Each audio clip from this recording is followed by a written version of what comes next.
Thank you for joining us for Capstone Coffee Conversation. My name is Ryan Skokestad, and I am joined by Brian Felshaw. I have missed the last few of these, and Brian has been handling them by himself. So it's good to be back again and doing these. And we're going to tag team Capstone Coffee Conversation today. To introduce our topic, we're going to talk a little bit about what markets have done today and kind of get into the weeds a little bit and drill down into what areas of the market have done very well. So we're excited to kind of talk about that with you today.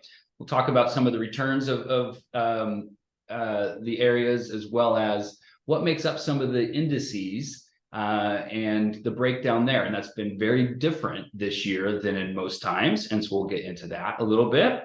And then also what we see possibly in going forward from here. And we're always trying to find, where are the best opportunities? Where's the best value in the markets? And so we'll address that before we leave as well.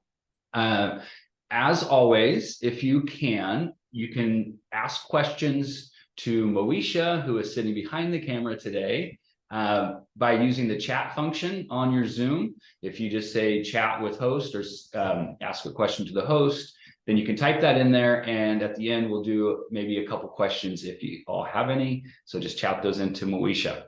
All right, so let's get started. Brian, give us, if you would, just update us on give a brief overview of kind of where we're at in the markets today and some of the things that you're seeing. Yeah, so let's just look at the S&P 500. We're talking about stocks today. On paper today, as of this morning, the S&P 500, the 500 largest companies in the United States, are up collectively 17.3%. So first blush, just on paper, looks like a really, really good year, up double digits. It's been, the year's basically in at this point in November. 17 is probably gonna be close to where we end, depending on what happens the next month and a half. But let's unpack that a little bit. What we want to do is look under the hood of the S&P 500 and figure out what's going on there, what's driving that. So the first thing that we want to talk about today is something called market cap weighting. So the S&P 500 is what's called a market cap weighted index. What that means is that the biggest companies get a bigger weight, a bigger percentage weight of that whole market. So for example, Apple's bigger than Chevron, they're going to get a bigger weight there. The top 7 companies, or the Magnificent Seven that they've been referred to in the financial news, have a 34% weight of the whole S&P 500. Historically, that's pretty top heavy in those top 7 companies. I did the math and looked back what it was 10 years ago. Those top 7 only made up 15% of the whole S&P 500. So 10 years ago, the market was less concentrated than it is today, which is very, very interesting. Now, those companies are named the Magnificent Seven for a reason. They've grown a lot, so they've become a bigger piece of the weight. But if we contrast that with something called an equally weighted index, we see some very interesting things. So S&P 500, market cap weighted. If we make the S&P 500 equally weighted, where we just get one piece of everything, one little piece of every company, and nobody has a bigger percentage than the other, the market today is only up 0.09, so just a little less than 1%. What that tells us is some pretty interesting things about those Magnificent Seven that have lifted the rest of the market, made it look like it's up 17, but the equally weighted is only up about 1. That's very historically significant because it hasn't always been like that. Like I said, 10 years ago, we had a very different concentration, but this year we've really seen that play out well. I would ask you, Ryan, what are some of the investing implications of the other S&P 493? That's Magnificent Seven. Yeah, and so it's been said before. I think it was Graham that said in the short run, the stock market is a voting machine, and in the long run, it's a weighing machine. And so in the short run, as Brian's kind of mentioning, we're seeing a lot of voting going on in some of those Magnificent Seven, and we're going to get into a couple little charts that I'll show you now. That in the long run, though, it's a weighing machine, and the kind of the truth comes out over time. So I wanted to kind of highlight some of the difference of the Magnificent Seven versus the other 493 as we're kind of looking at it. So if Moesha, if you pull up that first chart, and This is referenced from Richard Bernstein Advisors, LLC. It says chart 4 on the top, but it's talking about the earnings of companies. And this is looking at over the globe, MSCI, US companies, US companies with greater than 25% trailing earnings per share growth. And this is as of about a month ago. So data is October 15th of 2023. But companies with greater than 25% trailing earnings per share, there's 127 of them. Those numbers are somewhat hard to read along the bottom. But as you go, you can see the companies on the left have the highest earnings per share. And as you move to the right, the company's number 127 still has greater than 25%, but is the lowest of those 127.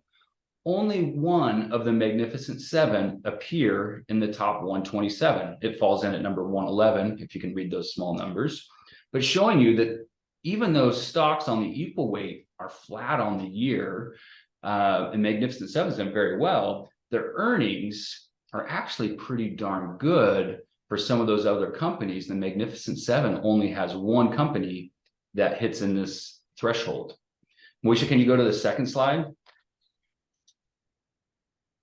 And we're going to look now at the PE ratios. So the price per earning ratio basically is a good indicator of, am I getting a good value when I buy a stock, or am I not getting a good value when I buy a stock?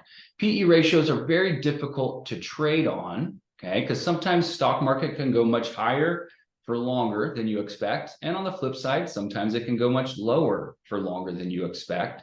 So in the short run, a PE ratio maybe isn't a good trading tool, but it's a good investment tool. It's a good long-term indicator of, am I buying stocks at a cheap price, a fair price, or an expensive price, okay? So if we look at PE ratios, this data is as of October 30th, so just 2 weeks old.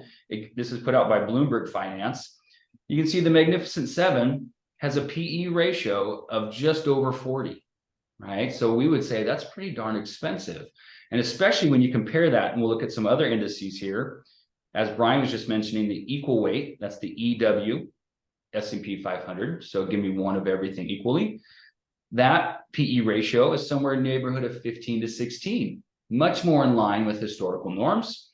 The equal weight all cap world index, that's what ACWI stands for. So all countries, all companies of all different sizes, that PE ratio is around 15. Emerging markets, minus China, is PE ratio of about 13. The mid-cap companies of the US, also around 13 for a PE ratio. Small caps, 11 to 12. And then if you look at Europe, sitting at about 11 for PE ratios. So as I look at this chart and we say, well, are stocks expensive or not? There's one category that seems to me to kind of stick out as grossly expensive, and everything else around the globe is either average priced to maybe even fairly cheap. All right, and so again, not necessarily a trading tool. We don't expect that to get fixed in the market today. Nobody's going to wake up and say, hey, based on this, we should put all our money in Europe today. But over time, if we want to be an investor, you can definitely see where some opportunity lies, and maybe some places that opportunity you might want to avoid. And then last chart that we're going to look at, Moisha, if you can pull up the last one. This comes from JP Morgan. There we go. And it's actually 3 in 1. So sorry, I say last chart, and we're going to break it down 3 different ways. But on the left side, we have the green line and the gray line. And up in the box is kind of describing that green line and gray line. And this looks at the top 10. So JP Morgan, instead of kind of having the Magnificent Seven, they're looking at the top 10. So the numbers are going to be slightly different, as it includes 3 more companies versus the other 490. But the top 10, you can see the PE ratio currently 29, right? And isn't that amazing that the chart we just looked at before, the Magnificent Seven, has a PE ratio of 41. Just introducing 3 more companies brings that PE ratio down to 29. So a little sidebar there. But the top 10 has a PE ratio of 29. That's 143% of its normal average since 1996. So looking at about 27 years of data, 143% means it's fairly expensive, where the remaining 490 stocks are trading at about 105% of their average. So pretty much in line with being average price. We go to that top right quadrant, and as Brian alluded to, the weight of the top 10, not just the Magnificent Seven, but the top 10 is about a third of the index. Okay, that's again going back to 1996, hitting levels that it's never been at before. So if you're an investor expecting something to keep making new thresholds that have never really been seen before, would probably be something we might lean against. And then look at the bottom right chart, earnings contribution of the top 10 in the S&P 500. So one might think, well, if the earnings of those top 10 is far surpassing all the other 490, it would make sense that those stock prices would be doing better, right? That would be a default base case. However, we can see the weight is hitting record highs, but the earnings contribution of those top 10 is more in line with an average, right? So if I look at this, it really drives the point home that earnings is coming from everywhere across the index, but the return is coming from a very narrow sliver of the index, right? So something for us to be aware of, and we can pull those down. It's kind of hard to not own the top 10 in the index, right? Anytime you're doing any type of investing, you're going to see some of those top 10 names. But when you're trying to find where the opportunity is in investing, we want to be very mindful of how much is going to those types of companies, because they've really been driven up this year, and it might not maintain that momentum. As you're talking about the voting machine, I'm thinking back to right at the start of the pandemic, when toilet paper was in short supply and everyone was going and buying it, and the price went up. Nothing had really changed with toilet paper that much. It has the same use it always has, but everybody was voting on it, and so the price went up. Just kind of reminded me that a little bit, kind of seeing that play out in the stock market a little bit. Nothing's changed with those companies, but people have voted for them, and so the price has gone up. So this makes me think, though, Ryan, with the Magnificent Seven, maybe they're a little highly priced. The equal weight's only up 1% on the year or so. Why would I not just go buy a CD? I can get 5% or something like that for a year. How about I just put all my money there instead? Yeah, and we're hearing that a lot more lately, and that's something we wanted to kind of bring up today. It is very important to remember, yes, CDs are paying close to 5, some even 5.5 if you go around window shopping for CDs around your community. But if they're paying around 5 to 5.5% for a CD, and you're saying, well, my returns, kind of around there for the year, somewhere in that neighborhood, why not take the risk out and look at a CD? It's important to say, well, what were CDs paying a year ago, right? And so if you look at where CDs were a year ago, they were paying about 2.5. All right, 2.5 to maybe you could find 3 a year ago, again, window shopping around the community.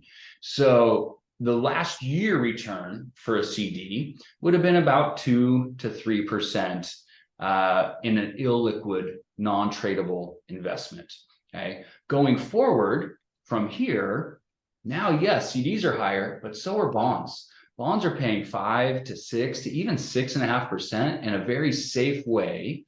And our philosophy is we like to be able to stay liquid, being able to maneuver, and buying a bond today allows us to not only get the yield of 5 to 6.5%, but it also allows us to make price appreciation if bond rates go down. And I know we've talked about fixed income, and you've talked about fixed income in the past in these capstone coffee conversations. So I don't want to belabor that point too much. But if we think rates are somewhat getting to a higher threshold today and are not going to keep marching higher like they have been, locking some rates in, maybe we see rates decline, and then we get price appreciation as well as a good yield, and we are liquid. And so that's kind of what I like to try and remind people is the past return is not also what you would have received on a CD. Most people have done much better than a past year's return on a CD, and going forward is a new game. So as we kind of come to the conclusion of some of the prepared remarks that we have, I'll just give you a little bit more time to ask a question if you have one. But the the critical point for us is to try and see, again, where is value, where are opportunities in the market. Some of the things that have happened this year, to be honest, with the Magnificent Seven have been an upside surprise, right? Things have done much better in that category than anybody was really putting their money towards on January 1st. Have to remember, some of those companies had a very horrible and horrific 2022, but as you guys, if you can, please send in a question and let's ask Moesha if there are any questions. I have one for you. Why have the Magnificent Seven performed so well this year? Yeah, I mean, that's the implicit question, right? Why has that played out this way? And I think Ryan just pointed to a couple of reasons. One might just be the overreaction from them really having a rough 2022, coming down collectively 30, sometimes 30+%. Sometimes there's a rebound after that. I think the other piece in this is, if you can back up to April, March or so, there's a lot of news about artificial intelligence. And that's been kind of the big story of this year is, Microsoft investing in ChatGPT. You've heard of that as well. And NVIDIA making computer chips that can handle the processing power of artificial intelligence.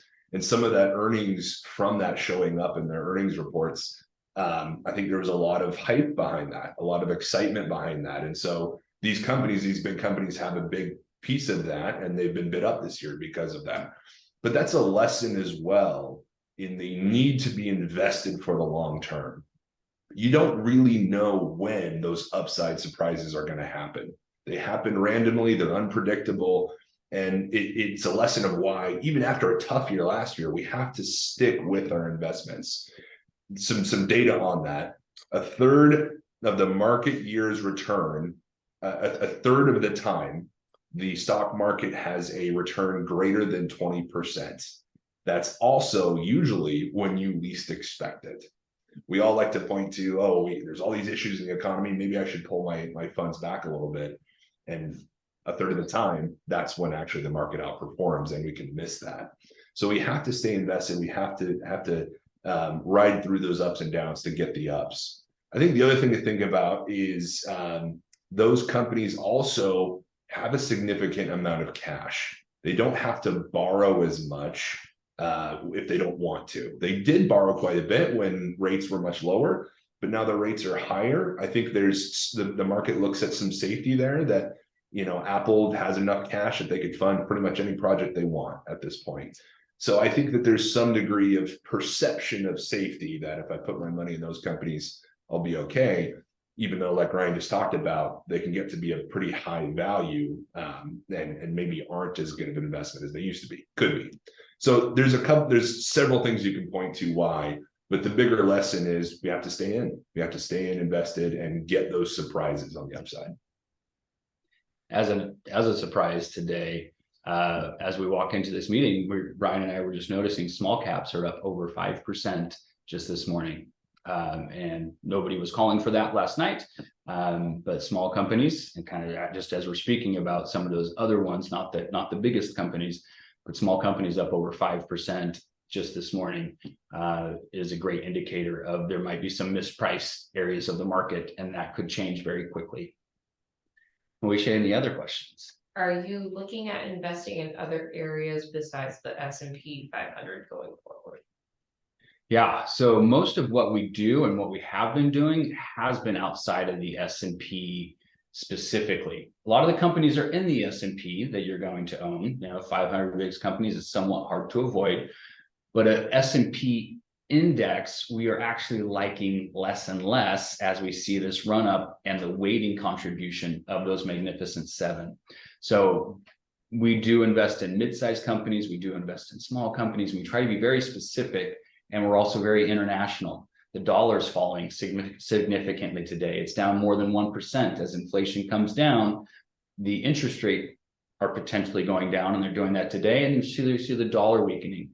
That really helps international investing as well. And if you recall back from a chart that we just showed a little bit ago, Europe is very inexpensive relative to the rest of the market. So yes, we try to be very specific on how much we hold in what areas, and there's a lot of probability that goes into each, and looking at kind of where's the value and the opportunity. But yes, we do try to make sure that we are not just a S&P 500 index. And the last couple of meetings, like you said, we talked about bonds, we talked about commodities, you know, there's lots of different areas right now that I think are worth looking at. Yeah. Yeah. All right. Well, with no other questions, thank you again for joining us. As always, please reach out, Brian or myself, or if you have a different advisor, please reach out if you want to dive into this any further. We love to talk about it and love to talk about it with you all, and look forward to seeing you at the next Capstone Coffee Conversation.